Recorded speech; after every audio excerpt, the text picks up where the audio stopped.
Okay, and we have got our pumpkin on this one. And this is a pretty simple pumpkin. I want to remind you that, and I'm going to do this one in orange just because I have more orange sitting right here. This pumpkin I've done a million bazillion times. And if you outline the shape of the pumpkin, you have got yourself set. But you can add as many sections to this sweet little gourd as you want. And so that's what I had done slightly differently in this one, is I have more sections in our quilting.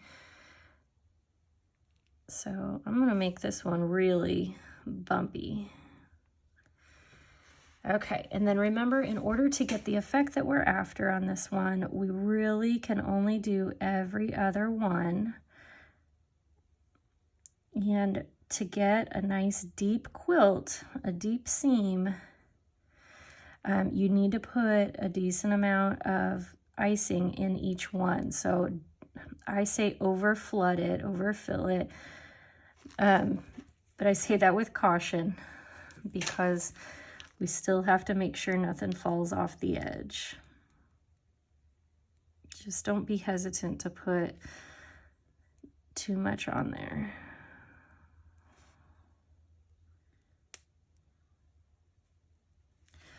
Okay, so this is what we have to start, and this is actually one more section than what I had here. Then once this dries, we're going to give it about 10 minutes or so. We'll come back, add the stem, our leaf, and the intersections. Okay. All right, let's finish our pumpkin. And this is the example of our pumpkin with lots of, what do you call them? Sections, lumps, humps, ribs. I don't know what the correct term is for gourds in that one, in this one. But I'm going through and I'm filling everything in.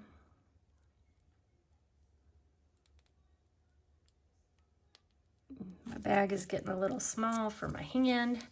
So I'm just going to re-twist it up, and then when I squeeze, the pressure is back where it needs to be. And you can see that kind of looks like everything's separated here, so I'm going to pull it back up to make everything look like it's connecting at the top. I don't want it to look like I drew these in or like I filled everything in like a coloring book. I want it to look like the shape of the pumpkin.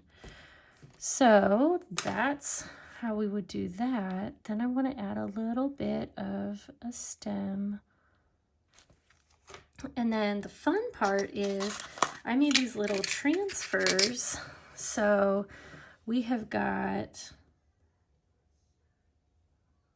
a little leaf that can go on here. I'm going to leave this one as it is, but you can add a little vine if you want. You can do it however you think is the personality of your pumpkin. But that's the basic design, is that quilting, we let the first level or the first applications crust. It starts to get a little bit dull.